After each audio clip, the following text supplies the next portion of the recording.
Le débat du jeudi, Mathieu Slama et Simon Mose, bonjour à tous les deux. Bonjour. Et merci de nous rejoindre. Le monde juif commémore aujourd'hui le Yom HaShoah, la mémoire des victimes juives de la barbarie nazie. Les cérémonies se succèdent en Israël et en France, notamment depuis hier, mais aussi à Auschwitz-Birkenau pour la marche des vivants qui a commencé il y a quelques minutes. Quelle importance accordez-vous tous les deux à ces cérémonies et dans quelle mesure peuvent-elles contribuer, selon vous, à rappeler à la fois la mémoire de la Shoah, mais aussi à lutter contre l'antisémitisme contemporain? Mathieu Slama pour démarrer. Alors, moi, je pense qu'il y a deux choses. La première, c'est quand même un sentiment d'échec.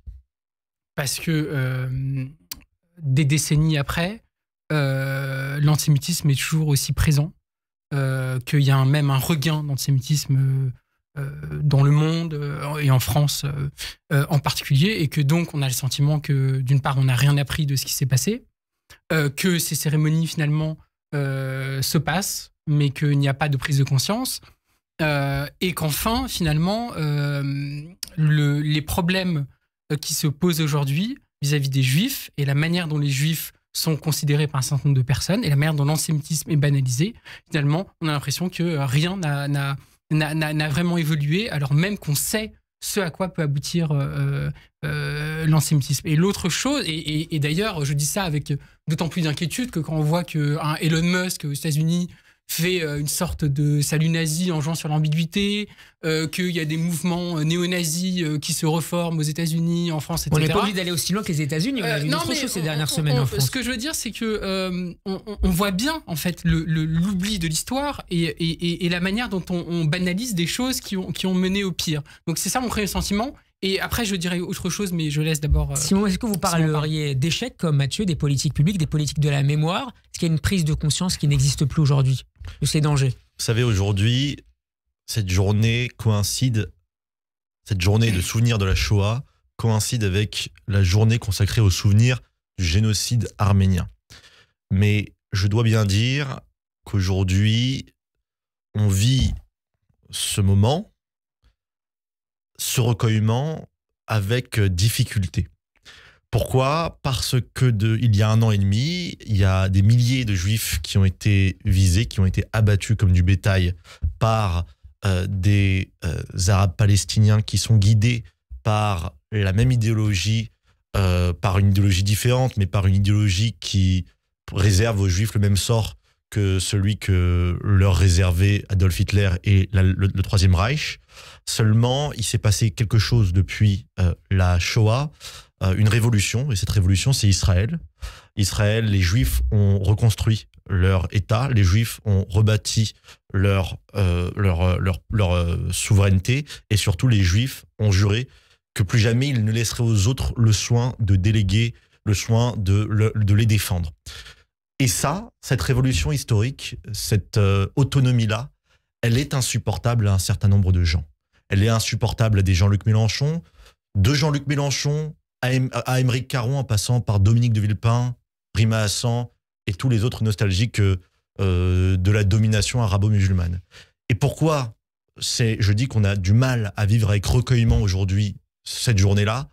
Parce que depuis 1 an et demi, ces gens-là qui ne supportent pas que des Juifs se défendent, pour diaboliser, pour s'en sortir en fait, pour avaler la pilule d'une certaine manière, ils ont délégitimé la défense, la riposte que Israël mène contre les coupables du plus grand massacre de l'histoire des Juifs depuis la Shoah, en accusant Israël du pire crime possible, de la charge la plus disqualifiante, le mot génocide. Et une instrumentalisation, Mathieu, de la notion de génocide contre Israël qui est renversée contre les Juifs, contre l'État juif en l'occurrence.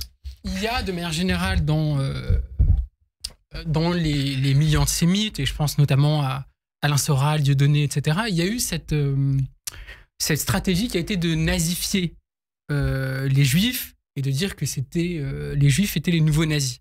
Et donc il faut en effet être sensible et être prudent quant à ce phénomène-là qui est très présent dans l'antisémitisme contemporain et qui peut mener en effet à des paroles excessives, etc.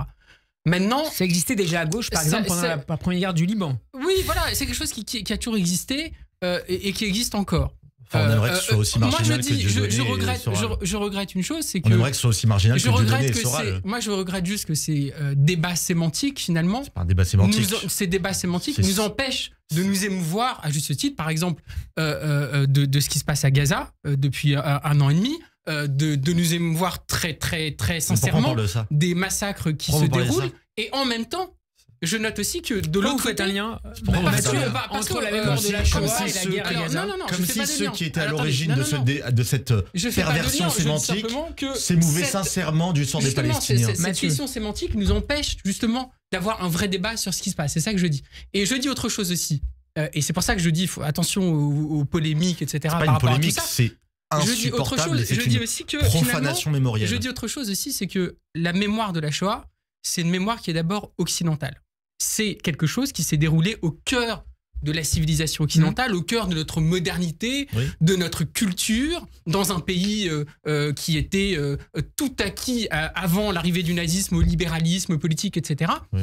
Et regardons aussi comment le nazisme s'est installé, comment l'antisémitisme féroce et génocidaire du nazisme s'est installé. Et ça s'est commencé par des mots, par la déshumanisation, par la stigmatisation, par une manière de hiérarchiser entre les races humaines, entre les juifs et les autres, etc.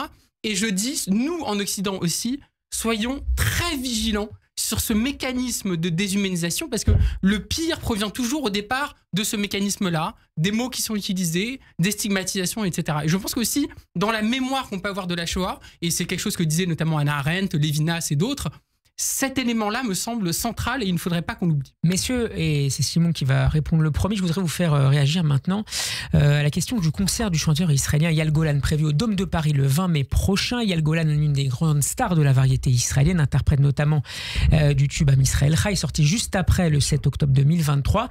Et le groupe La France Insoumise à l'Assemblée nationale a demandé hier dans un communiqué l'interdiction immédiate de ce concert au motif que l'artiste israélien serait, je cite, un véritable porte-voix pour les soutiens du génocide à Gaza, fin de citation.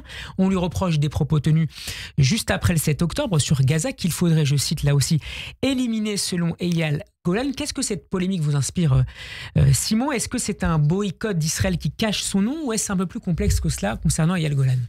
Il y a deux choses. Il y a les propos de Eyal Golan et il y a l'attention que la France Insoumise accorde à tout ce qui ressemble de près ou de loin à un juif. Les propos d'Eyal Golan, s'ils sont avérés, sont choquants, sont scandaleux et sont injustifiables. Donc on conduit à l'ouverture d'une enquête en Israël, par ailleurs en août 2024. Par contre, on n'interprète pas et on n'utilise pas les paroles de quelqu'un qui vient de subir un crime contre lui un an et demi plus tard. Il ne faut pas oublier que s'il l'a dit au lendemain du 7 octobre, cette horreur, s'il a dit cette horreur au lendemain du 7 octobre, c'était bien au lendemain du 7 octobre où tout le peuple juif était dans un état de sidération, de colère, de haine absolue. Donc ça minore ou ça relativise la gravité? C'est-à-dire que si je vous frappe et que vous m'insultez, là sur le moment, là tout de suite, ce serait pas bien, mais ce serait... je ne viendrai pas un an et demi plus tard vous le reprocher. Mathieu? Non, je pense pas qu'il faut relativiser les paroles. Moi, que j'avoue, je connaissais pas, j'ai découvert, j'ai lu dans la presse, donc il avait dit qu'il fallait donc éliminer Gaza et ne pas y laisser une âme qui vive, si j'ai bien compris, et qu'il y a une enquête. J'ai lu aussi qu'il y avait une enquête contre lui qui avait été lancée. Je ne sais pas d'ailleurs ce qui est devenu cette enquête, mais pour moi, c'est des propos qui sont effarants. Pour le coup, on parlait justement de la déshumanisation, de tout ça, et c'est des propos qui ne peuvent pas être justifiés, même sous le coup de l'émotion.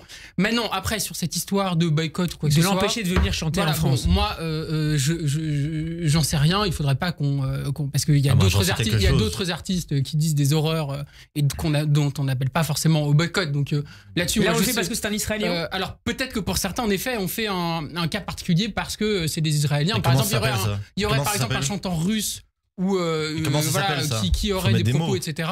Je ne serais pas forcément sûr qu'il faut boycotter quoi que ce soit. J'avoue que je n'ai pas d'avis particulier là-dessus. Mais ça ressemble à un boycott. Voilà. En tout cas, bon, je pense que pour certains, sur ce qui se passe sur la réalité. Je pense que certains sont émus à juste titre de ce qu'il a dit et peuvent exprimer la volonté qu'il ne chante pas en France pour des bonnes raisons. et sans doute que d'autres aussi, pour de moins bonnes raisons. Bien Voilà, sûr. il faut aussi être honnête. Beaucoup, Simon Mauss, Mathieu Slama d'avoir été avec nous. On peut vous retrouver sur YouTube et sur nos réseaux sociaux. Bon après-midi, à vous, à la semaine prochaine.